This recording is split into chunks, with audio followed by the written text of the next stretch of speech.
uno strato di pietre e sotto terra. Se così fosse sarebbe fantastico. Però magari non è una roccia molto dura. Magari no, nel senso che magari è quella roccia calcarea, la vedo chiara. Benvenuti! In questo episodio vi racconteremo l'ultimo nostro lavoro prima di partire per le vacanze.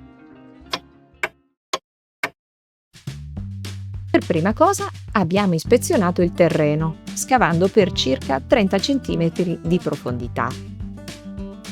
Poi abbiamo fatto alcune ipotesi di intervento.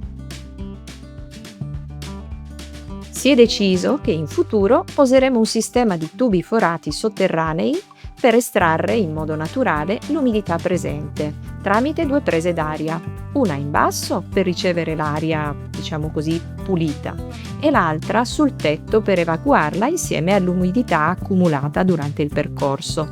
Tutto questo per effetto camino o termosifone.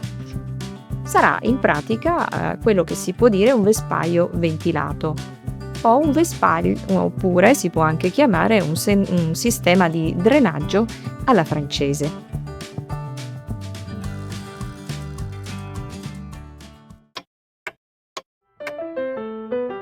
Nella seconda parte del video siamo immersi in un clima piuttosto, diciamo così, vacanziero.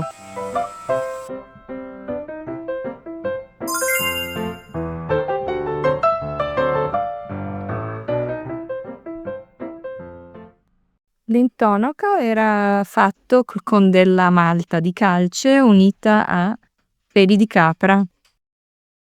Avevano la caratteristica di isolare, insomma, insieme alla calce.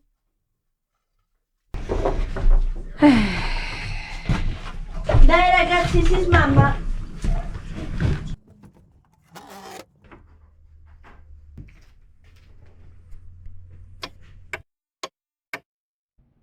Nell'ultima parte vi raccontiamo alcune tappe del nostro lungo viaggio che dall'isola di Gran Canaria ci porta nell'altra nostra amata isola, la Sardegna.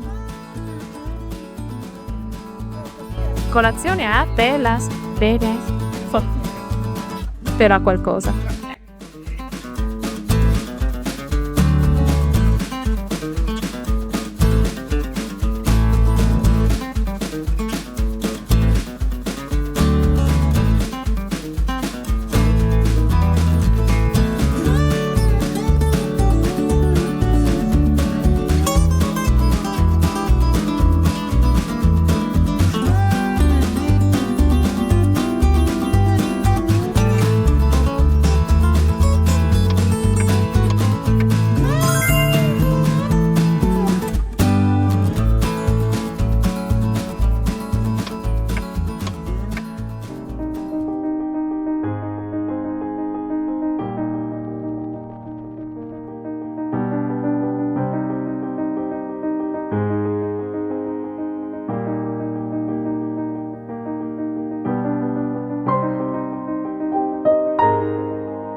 Anche oggi siamo arrivati alla fine.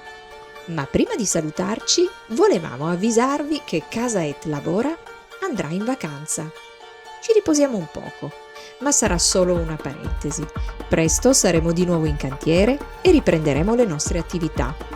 Probabilmente riceverete qualche nostra cartolina. Intanto, in attesa di rivederci presto su Casa Et Lavora, vi auguriamo una meravigliosa estate.